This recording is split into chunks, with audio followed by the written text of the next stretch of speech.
생명의 창조주가 주님으로부터 이루어졌다는 것을 요한복음 1장부터 얘기합니다.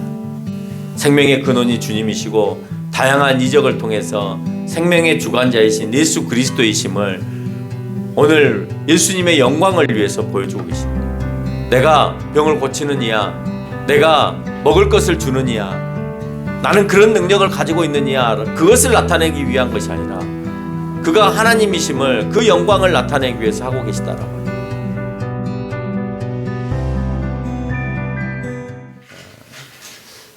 요한복음의 시작은 천지를 창조하신 말씀이 예수님으로부터 되었다라고 말씀을 하고 있습니다. 그렇죠? 그래서 그 말씀이 곧 예수님이다 라는 말씀으로 요한복음 1장은 시작되고 있습니다. 그 말은 다른 말로 말하면 모든 생명이 예수님으로부터 창조되었다 이 말이잖아요. 그렇죠? 그래서 예수님께서 결국 생명의 근원이시고 생명이시다라고 하는 걸 말씀하시는 거예요. 다른 말로 표현하면 생명은 예수님께 있으니까 너희의 생명이 영원하기 위해서는 예수님을 통해야만 너희가 그 생명을 얻을 수 있다라는 말이 되기도 합니다. 요한복음은 요한복음에만 나타난 7가지 사건이 있어요. 다른 복음서에는 없어요. 요한복음에만 있는 사건이 7가지가 있는데 여기에는 인간이 할 수 없는 이적도 포함되어 있고 또 이적이 아닌 다른 사건도 그 안에 포함이 되어 있습니다. 그러면 예수님이 이 이적을 드러내심의 목적이 과연 뭐겠냐? 죽은 사람을 살리시고 또는 먹을 것을 나게 하고 병을 고치시고 하는 이 사건들이 예수님을 과시하기 위해서, 자랑하기 위해서 그런 일들을 하고 계시느냐? 아니라는 거예요. 그래서 이적을 드러내신 목적이 주님의 과시나 자랑을 위함이 아니라 하나님이심을 나타내기 위함이다라고 표현하고 있습니다. 첫 번째, 그 7가지 사건 가운데 첫 번째 사건이 뭐냐면 물을 포도주로 만든 가나안 혼인잔치 사건입니다. 그 가나안 혼인잔치 사건이 요한복음 2장 1절로 11절의 말씀에 있는데 여러분 예수님의 영광과 예수님이 메시아임을 드러내기 위한 첫 번째 이적이었습니다. 그러니까 복음서를 다 털어서 첫 번째로 예수님께서 공생의 기간 동안 처음으로 한 이적이 뭐냐라고 할 때 이 물과 포도주의 사건입니다. 물과 포도주, 물을 가지고 포도주로 변화시킨 이 사건이 요한복음 21장에서 보니까 왜 이 일을 하려고 예수님이 하셨냐라는 말에 대하여서 그의 영광을 나타내시기 위해서다. 그의 영광이라는 것은 예수님이 하나님 되심을 나타내기 위함이다 이 말이에요. 그 영광이라고 하는 것은 오시고자 하는 메시아가 오셨다라고 하는 것을 드러내기 위함이라는 거예요. 제자들이 그를 믿기 위함이고 예수 그리스도의 영광을 나타내기 위해서 오늘 예수님은 물과 물을 포도주로 만드시는 사건을 갖게 됩니다. 가나안 혼인잔치를 통해서 우리에게 보여주시는 것은 무에서 유를 창조하신 거예요. 포도주가 없었는데 포도주를 만드는 무에서 유를 창조하신 사건이죠. 있을 수 없는 일이죠. 어떻게 물이 포도주로 바뀌어요? 그렇죠? 생명을 창조하신 이가 물이 포도주로 그 본질을 바꾸신 같이 죽음에서 생명으로 바꾸시는 이의 첫 번째 이적을 보여주고 계시다는 거예요. 그래서 본질적인 변화가 일어나지 않으면 형식적인 변화가 아니고 본질적인 물의 맛과 포도주의 맛은 완전히 다르잖아요.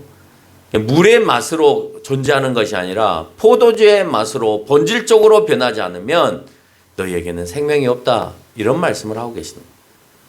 물에서 포도주로 변화되어지는 것은 너희가 그렇게 거듭나야 된다는 거예요. 본질적으로 포도주로 거듭남을 얘기하는 거예요. 새롭게 바뀌지 않으면 안 된다는 거예요.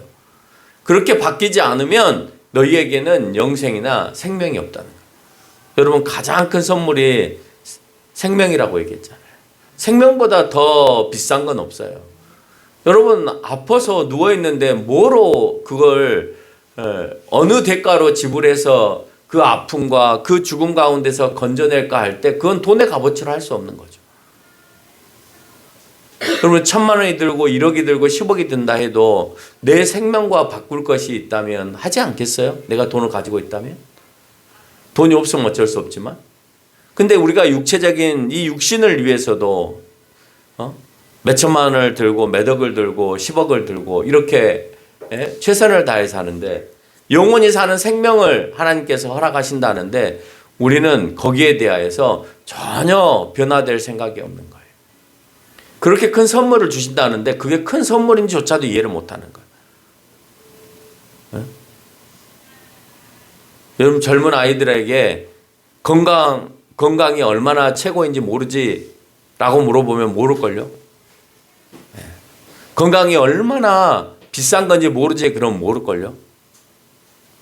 네 건강과 내가 1억 줄 테니까 바꿀래? 그러면 애들은 그 건강이 나쁨이 뭔지를 모르기 때문에 바꾼다 할걸요? 내가 아파서 누워있더라도 1억 받고 싶을걸요? 근데 아픈 이들에게 있어서 그 건강은 1억이 아니라 더 많은 돈을 주고라도 사고 싶은 그런 우리 삶의 요소라고 하는 거예요. 여러분, 물로 포도주로 변한 사건을 첫 번째로 우리에게 보여주신 것은 너희가 거듭나야 된다. 물로 머물러 있지 말고 포도로 그 본질적인 것이 변화돼야 된다. 형식적인 변화가 아니라는 거예요. 본질적인 변화가 일어나야 돼요. 진정한 예배가 일어나야 되고 진정한 회개가 일어나야 되고 진정으로 하나님을 믿는 그 믿음이 여러분의 삶 가운데 일어나는 것이 본질적으로 바뀌는 거예요. 두 번째는 니고데모의 대화입니다. 니고데모의 대화에는 요한복음 3장 1절로 21절까지에 대해서 나타납니다. 니고데모는 예수님을 향하여서 3장 2절에서 하나님으로부터 온 선생이라고 인식을 해요. 당신은 선생인 것 같다. 그렇다면 니고데모는 오늘 예수님의 무엇을 인정하지 않는 거예요? 예수님을 선생으로는 인정되는데 아주 똑똑하고 말을 잘하고 설명을 잘하는 선생님으로 인정이 되어지는데 하나님으로 인정하지 않겠다라는 말이 되는 거예요. 여러분이 혹시 오늘 니고데모처럼 예수님을 하나님으로 인정하지 못하고 있지는 않은지를 다시 한번 점검해 봐야 해요. 선생님 정도로, 훌륭하신 분 정도로, 그냥 예수님 정도로만 알고 있는 것이 아니라 그분이 진정 하나님이시고 나를 구원할 자이시고 나를 영원히 건져주실 구원자이시고 나에게 영원한 생명을 주실 자이시다라고 하는 것을 내가 인정하고 살아가고 있는가를 물어야 된다는 거예요. 궁금한 게 많았어요, 니고데모는. 그런데 낮에 오늘 예수님을 찾아올 수가 없었어요. 이유는 유대인들이 다 죽이려고 하는 예수 그리스도를 찾아오면 자기도 한패가 되어질까 봐 낮에 찾아오지 못하고 밤에 조용히 예수님을 찾아옵니다. 니고데모의 궁금증이 뭐였냐면 예수님이 행하신 표적이었어요. 그런데 예수님의 관심은 3장 3절에 보니까 네가 거듭나야 하나님 나라에 들어온다는 말로 동문서답을 하고 계세요. 거듭남이라고 하는 것이 어머니 뱃속으로 들어가서 다시 태어나는 것이 원래 이 헬라어에서 표현하고 있는 거듭남인데 어떻게 내가 늙었는데 다시 어머니 뱃속에 들어가서 태어날 수 있겠느냐라고 니고데모는 또다시 어리석은 대답을 합니다. 그랬더니 주님이 말씀하세요.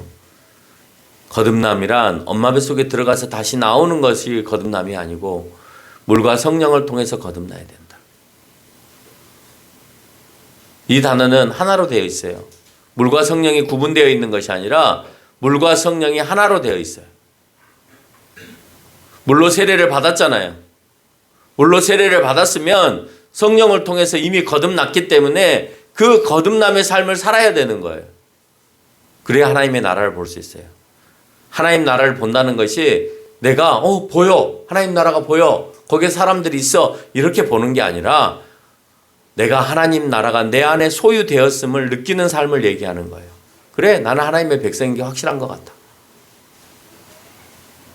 나는 하나님께서 원하시는 그 백성의 삶을 살아가는 그 삶을 살아야 돼라고 하는 사람이 하나님 나라를 보고 사는 거예요.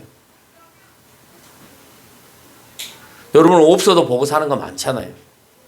고향에 두고 오신 부모를 생각하면서 타지에서 살아갈 때 부모가 내 옆에 있어서 그걸 그리워하고 또 그곳에 찾아갈 것을 생각해서 살아가는 게 아니잖아요.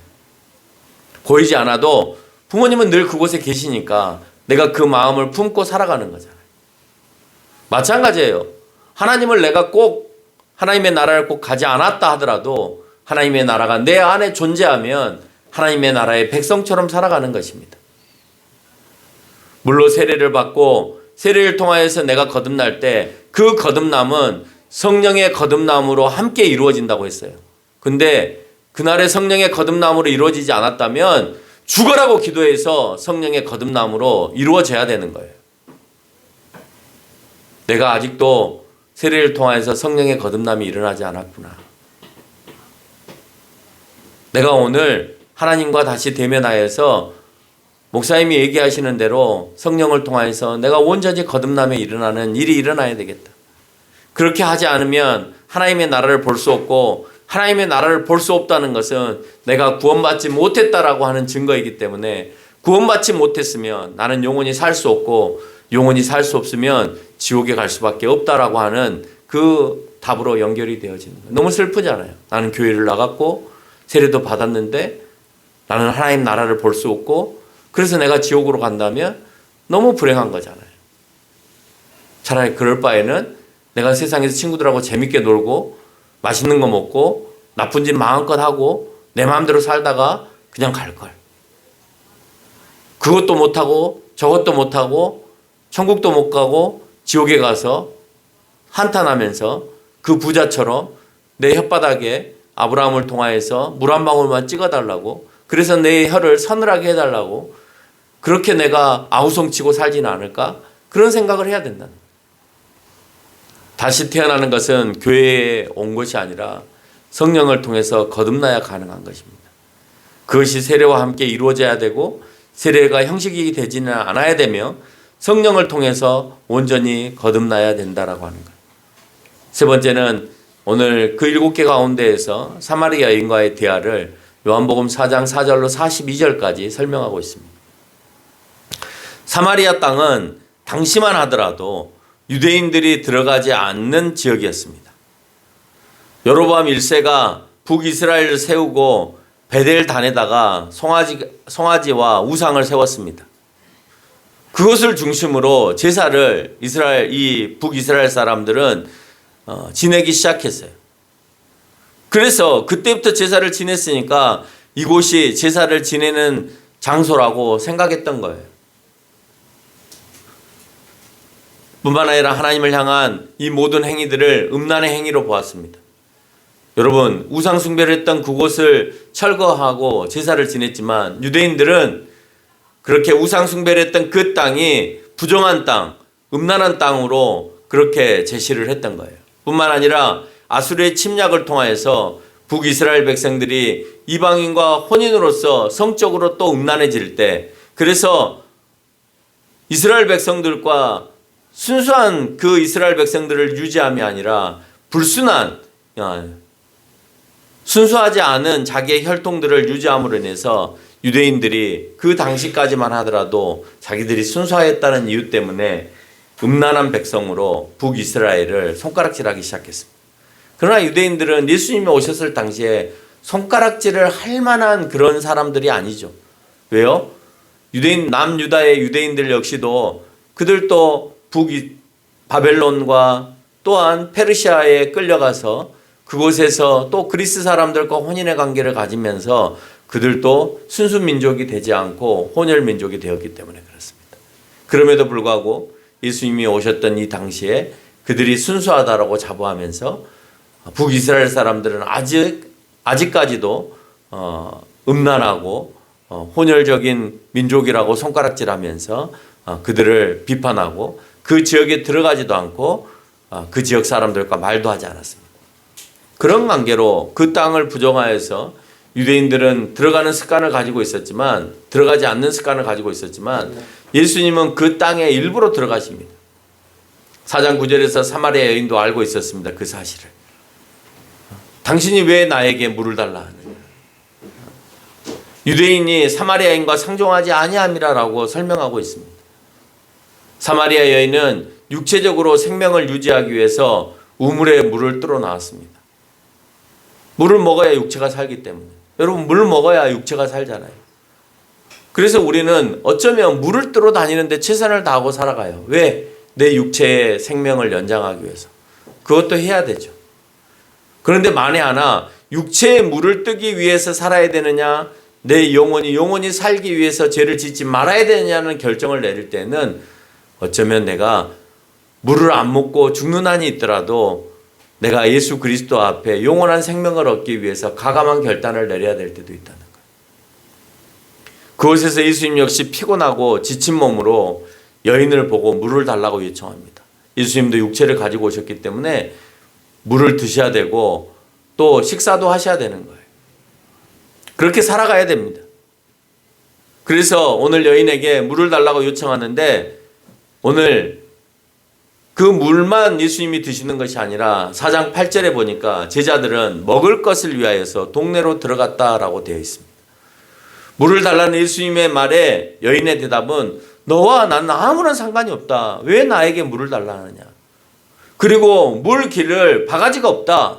물 기르려면 너무 깊어서 그 물 한 바가지를 길러서 오는 것이 너무 힘들다. 여러분 우리가 생각할 때 두레박으로 물을 기르는 것처럼 생각하죠. 사마리아 성이라고 하는 것은 외부의 침입이 들어오면 성문을 닫고 그 성 사람들이 며칠간 몇 달간 전쟁을 치러야 되잖아요. 그런데 물은 어디에 있느냐? 성 밖에 있어요. 강은. 그러면 성 밖에 나갈 수가 없잖아요. 그렇죠? 전쟁이 터지면 나갈 수가 없죠. 그래서 모든 성은 대부분 성 밖으로 통하는 지하 계단을 만들어 놓고 그곳에서 물을 길러다가 성 안으로 옮기는 작업들을 했습니다. 그러니까 물을 길리러 오는 사람이 물 바가지가 없을 리가 없잖아요. 근데 물 기를 항아리가 없다는 거예요. 물 기를 그릇이 없다는 거예요. 그리고 이 샘은 너무 깊어서 내가 당신에게 물을 줄 수 없다고 표현합니다. 이게 무슨 말이냐? 물을 펐으면 그거 주고 다시 물을 풀면 되지 않느냐? 아니요. 엄청 깊은 계단을 한없이 내려가서 저 밑에 강에 있는 물을 퍼와서 그 항아리 하나를 이고 올라오는 거예요. 근데 내가 예수님을 주면 오늘 여인이 물을 기를 때 그 시간이 우리 지금의 시간으로 따지면 12시 정오입니다. 너무 덥고 힘든 그 시간에 다시 물을 기르러 내려가야 돼요. 이 사람에게 물을 먹이고. 그걸 할 수 없다는 거예요. 사마리아인은. 내가 왜 당신에게 내가 이 어려운 일을 해가면서 당신에게 물을 먹여야 되냐. 당신이 나하고 무슨 상관이 있냐. 당신은 사마리아 사람도 아니지 않냐. 내가 왜 유대인에게 물을 줘야 되냐. 너희들은 우리를 싫어하지 않느냐. 그런데 왜 나에게 물을 줘야 돼. 근데 예수님에게 줘야죠. 왜요? 예수님이 그렇게 싫어할 수밖에 없는 죄인을 위해서 오늘 생명수를 주기 위해서 이들에게 다가오셨잖아요. 아무도 다가오지 않은 이스라엘 백성들은 아무도 그들에게 다가오지 않는데 유대인들은 아무도 그들에게 다가오지 않는데 오늘 예수님은 그에게 다가와서 생명수를 주기 위해서 오셨는데 이들은 그 항아리에 물 한 그릇을 퍼서 예수님에게 주는 것조차도 꺼려하고 있다는 거예요. 우리가 그래요. 우리가 예수님이 우리에게 가장 큰 선물인 생명을 주셨다 하면서 예수님께 드리는 것을 인색한 경우가 너무 많아요. 여러분이 가지고 있는 것에 대해서 아까워하는 경우가 많아요. 예수님이 주신 게 크다고 얘기하는데도 우리는 생명은 그 어떤 것으로 살 수 없다고 얘기하면서도 그 어떤 것으로 살 수 없는 생명을 얻었음에도 불구하고 우리는 주님께 드리는 것을 인색해하고 아까워하고 조금 덜어내려고 하고 그런 마음들이 우리 가운데 존재한다는 거예요. 여러분 이게 사마리아 여인의 마음과 다르지 않다라고 우리가 어떻게 얘기를 해요? 예수님은 그런 물을 그렇게 내가 줄 수 있겠냐라고 하는 사마리아 여인의 말을 통하여서 말씀하시기를 이 땅의 물은 마셔도 목마르다. 그러나 내가 주는 물을 마시면 영원토록 솟아나는 샘물을 먹게 된다라고 말씀을 하세요. 4장 19절에 여인의 사생활을 잘 알고 있는 예수님과 대화를 통하여서 그 여인이 깜짝 놀랍니다. 내 사생활을 어떻게 알고 있지? 내가 남편이 다섯 있는 걸 어떻게 알고 있지? 나도 숨기면서 살고 있는데 이 남자 저 남자 바꿔가면서 어쩔 수 없이 나도 살아야 되니까 그 당시에 그 여인들이 먹고 살 게 없으니까 능력 있는 남자라도 만나서 살아야 내가 먹고 살 수 있으니까. 그런데 그 부끄러움을 오늘 예수님께서 드러내시는 거예요. 네 남편이 다섯이 있지 않냐? 그 말을 듣고 이 여인은 깜짝 놀랍니다. 아무도 모를 줄 알았는데 내가 숨기면서 그렇게 살고 있는데 예수님이 알고 계시는 거예요. 그래서 당신은 선지자로다라고 표현합니다. 선생님에서 선지자로 바뀌었어요. 선지자쯤 돼야 내가 감추고 있는 모든 사실, 내가 했던 모든 것들을 다 알고 있을 거라고 생각한 거예요. 아직까지도 사마리아인은 예수님을 뭐로 인정하지 않고 있는 거예요? 아직까지 하나님으로 인정하지 않고 있는 거예요. 어디까지로만 인정하고 있는 거예요? 선지자로까지만 인정하고 있는 거예요. 그 다음은 유대아의 갈등으로 남아있는 예배의 장소에 대해서 오늘 사마리아 여인이 묻습니다. 예루살렘에만 예배 드리는 것이 맞느냐? 오늘 이 사마리아 땅에서 예배 드리는 것은 잘못된 거냐? 라는 말로 오늘 사마리아 여인이 묻는 거예요. 그러니까 예수님이 하시는 말씀이 예배의 장소가 중요한 것이 아니다. 유대인들은 너희가 이곳에서 우상 숭배를 했다라고 하는 이유 때문에 너희를 부정한 민족으로 그렇게 여기고 있지만 중요한 것은 그 장소가 중요한 것이 아니라 너가 진정으로 영과 진리로 예배를 드렸느냐라고 하는 거예요. 너희의 영으로 진실로 예배를 드렸느냐라고 묻는 거예요. 예배 장소가 중요하지 않다라고 설명하고 있습니다. 여자는 아직도 멀었다. 예수님이 하나님이심을 인정하지 못하는 그런 상태다라고 하는 것을 우리가 알 수 있습니다. 드디어 여자는 4장 25절에서 그 모든 것들을 다 깨닫고 난 다음에 메시아 그리스도가 오심에 대해서 알게 되어집니다. 내가 바로 메시아다. 너희가 그렇게 만나기를 원했던 그렇게 기다렸던 그 메시아가 바로 나다. 예수님께서 바로 나다라고 설명을 할 때 그 여인은 동네로 들어가서 4장 29절에서 보니까 와보라라고 크게 외칩니다. 와보라. 왜 와보라고 했어요? 우리가 그렇게 기대했던 메시아가 오셨다는 거예요. 그래서 그 예수님을 증거하고 예수님을 증거케 하고 있음에 대해서 알고 있습니다. 생명에 대한 이적과 말씀을 증거하시다가 11절에 드디어 생명을 어떻게 그 죽음의 권세를 어떻게 이겨내시는가 하는 것을 보여주는 사건이 일어나는데 11장 1절로 44절에 나사로 부활의 사건입니다. 생명에 대해서 쭉 설명하시다가 드디어 죽은 생명을 건지시는 일을 하면서 봐라, 내가 너희를 영원히 살릴 수 있는 메시아임을 내가 너희들에게 보여줄게. 나사로의 누이가 예수님께 사람을 보냈습니다. 나사로가 병들어 죽게 되었다는 겁니다. 아직까지 안 죽었습니다. 그래서 예수님께서 병문안으로 왔습니다. 예수님이 오셔서 보시고 병들었지만 죽을 병이 아니다라고 얘기합니다. 다 죽어가고 있는데 다 죽어가고 있어서 향유를 바리고 있는 자기 누이들을 향하여서 죽을 병이 아니다. 이건 죽을 병이 아니라 하나님의 영광을 받기 위함이다. 나는 우리 김경록 집사님이 또 우리 정양선 집사님이 그 몸의 아픔이 죽어가기 위한 병이 아니라 하나님께 영광이 돌려지는 병이기를 원해요. 하나님께 영광이 돌려지는 병, 하나님의 영광을 위해서 오늘 아픈 병이라면 그건 낫습니다. 무조건 낫는 게 아니에요. 예수 그리스도의 영광을 드러내기 위해서 반드시 살아야 될 이유가 있기 때문에 그 반드시 살아야 될 이유가 있어서 오늘 다시 살아야 되는 그 영광을 보여줘야 되기 때문에 오늘 하나님께서 너 좀 아파라 라고 하시는 병이었으면 좋겠어요. 그러다가 내가 다시 살아나게 하면 다시 살아나라 라고 하는 거였으면 좋겠다는 거예요. 그냥 내가 바이러스에 중독되어서 내가 세균에 중독되어서 어쩔 수 없이 죽어가는 그런 병이 아니라 하나님께 영광을 돌리기 위해서 나타나는 그런 병이었으면 좋겠다. 11장 4절에서 그렇게 말씀하십니다.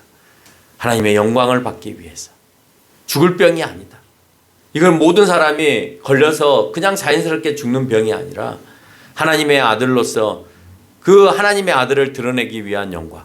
하나님이 오늘 그에게 몸에 손을 얹어서 살리게 하실 때 살아날 수 있는 그런 영광스러운 상황으로 하나님께서 이끌어 가신다라고 하는 것입니다.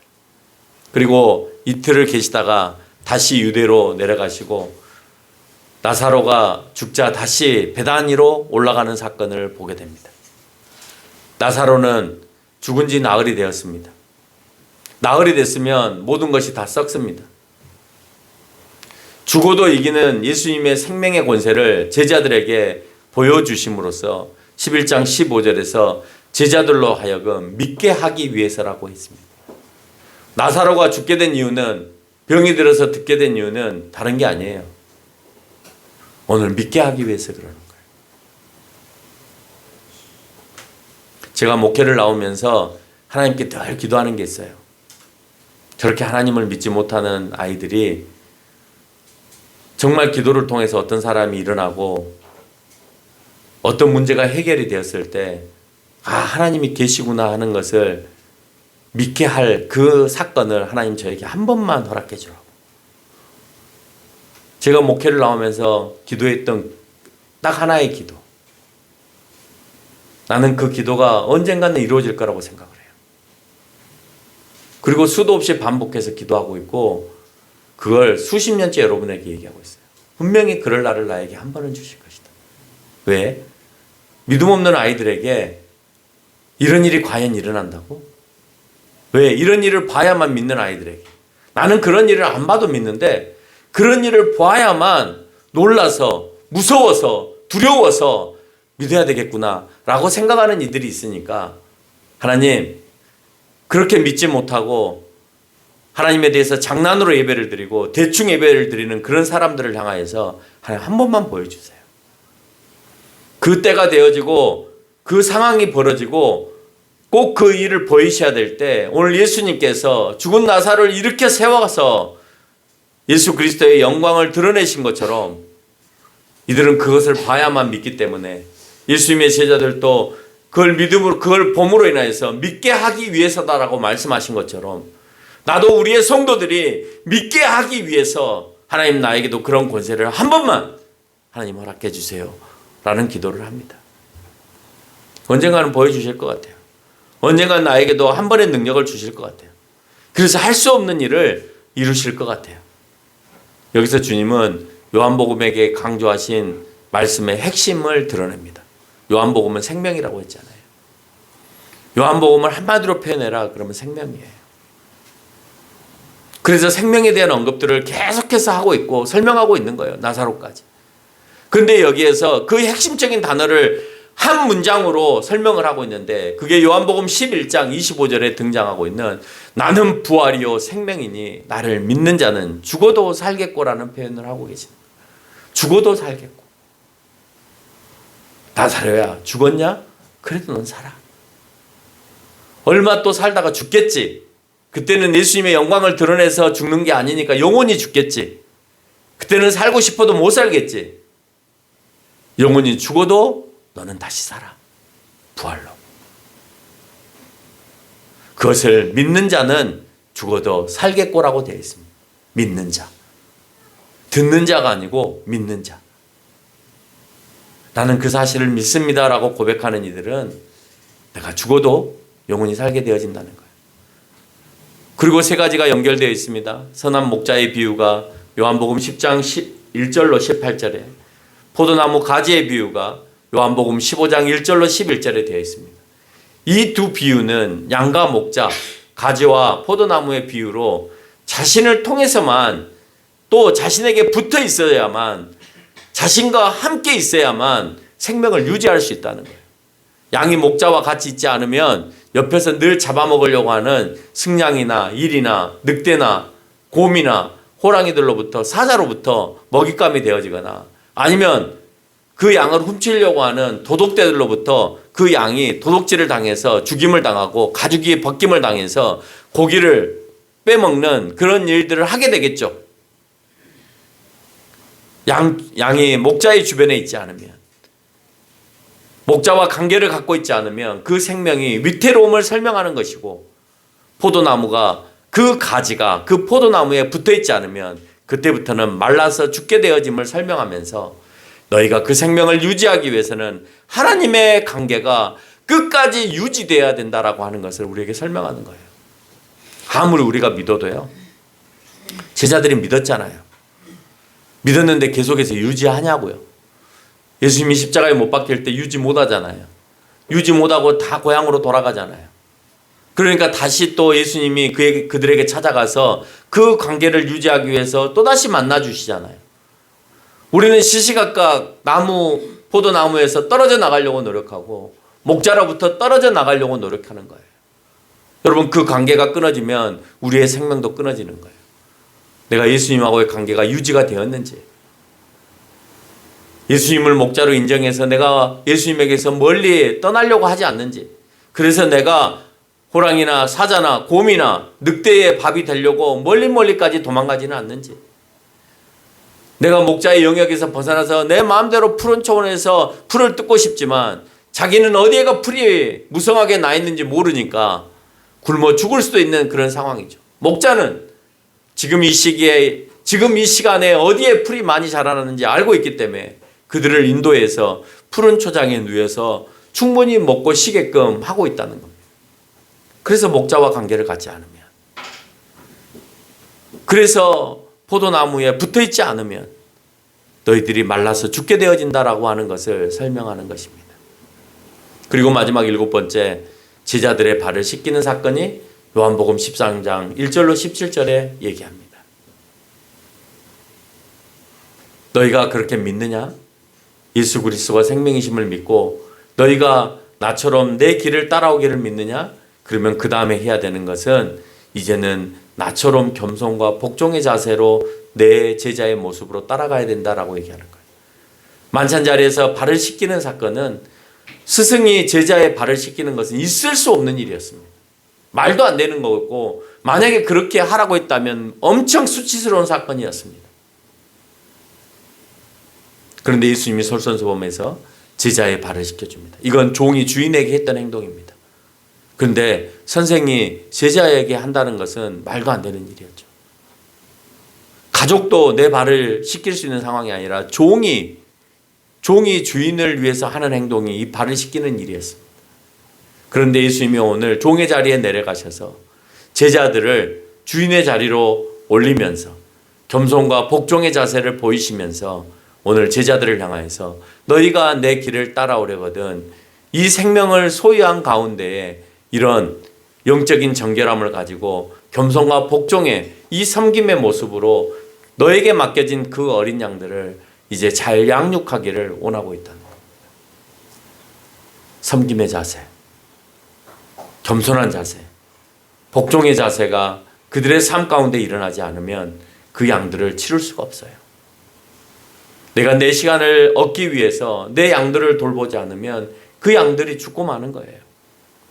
내가 게으르면, 내가 목자로서 복종하지 않으면, 게을러서 그늘진 곳에서 쉬고만 있다면 누군가가 와서 가져가거나 아니면 사나운 짐승들을 통하여서 뺏기거나 하는 일들이 수도 없이 벌어지겠죠. 제자된 너희들의 모습은 철저하게 목자가 되어서 너희에게 맡겨진 양들, 너희가 전도해야 될 그 양들을 끝까지 전도하고 이끌어내고 그들을 섬기고 그들을 먹이고 그들에게 생명을 전하는 일을 하기를 원하고 있다는 거예요. 가장 값진 선물이 생명이라고 얘기하면서 우리는 우리의 자녀에게 생명을 줄 줄 모르고 장난감이나 돈이나 꽃이나, 여러분 그거는 있다가도 없어지는 거고 언젠간 시들어 버리는 거고 어느 순간인가 다 파괴되어지는 것들입니다. 내가 그 자녀를 생명으로 이끌어내어서 생명을 주려고 하는데 최선을 우리는 다하지 않은 것 같아요. 그게 가장 값지다고 생각하는데 우리가 신앙으로 그 자녀를 키우려고 하는 노력들이 부족한 것 같아요. 여러분, 신앙으로 키웠을 때 여러분 자녀가 예수님을 소유하고 여러분의 자녀가 예수님을 소유하여서 내가 하나님의 나라를 가지고 있다라고 하는 그 마음을 가졌다면 여러분은 다른 거 아무것도 선물하지 않아도 돼요. 가장 큰 것을 여러분의 자녀에게 선물한 거예요. 그런데 그러기 위해서는 내가 예수님의 자세로, 겸손과 복종의 자세로 먼저 되어야만 되는 거예요. 그래야 자녀들이 그 모습을 보고 그렇게 살아갈 수 있다라고 하는 것입니다. 결론을 맺겠습니다. 이와 같이 생명의 창조주가 주님으로부터 이루어졌다는 것을 요한복음 1장부터 얘기합니다. 생명의 근원이 주님이시고 다양한 이적을 통해서 생명의 주관자이신 예수 그리스도이심을 오늘 예수님의 영광을 위해서 보여주고 계시는 거예요. 내가 병을 고치는 이야, 내가 먹을 것을 주는 이야, 나는 그런 능력을 가지고 있는 이야, 그것을 나타내기 위한 것이 아니라 하나님이심을, 그가 하나님이심을, 그 영광을 나타내기 위해서 하고 계시다라고 하는 거예요. 그 생명을 얻기 위해 제자들이나 우리는 첫 번째 가나안 혼인잔치에서 물이 변화해서 포도주 된 사건처럼 본질적으로 바뀌지 않으면 우리에게는 생명이 없어요. 본질적으로 바뀌어야 해요. 과거의 모습을 버려야 해요. 하나님께 진정과 예배로 드리는 사마리아 여인의 변화된 모습처럼 이제는 진정으로 예배 드리는 장소적인 의미로 예배가 아닌 진정한 예배가 이루어져야 된다는 거예요. 목자와 양처럼 포도나무와 가지처럼 주님과 꾸준한 연합이 이루어져야 돼요. 내가 예배를 드렸어도 내가 언제든지 그곳에 떠날 수 있고 목자로부터 벗어날 수 있어요. 그러나 오늘 그렇게 하지 못하게 하기 위해서 너희가 끝까지 목자에게 붙어 있기를 원하고 포도나무에 붙어 있기를 원하고 그렇게 연합되어지기를 원하는 거예요. 다시 말하면 우리는 늘 떨어져 나갈 수 있다는 거예요. 그런 위험성이 있기 때문에 그 위험성에서 멀어지라는 겁니다. 그리고 마지막으로 예수님처럼 너희가 순종과 겸손과 생명을 줄 수 있는 그 복음의 전도자가 되어서 주님이 부르시는 그날까지 최선과 열심을 다하여서 그 일에 복종하기를 원하신다는 사실을 기억하는 저와 여러분이 되시기를 바랍니다.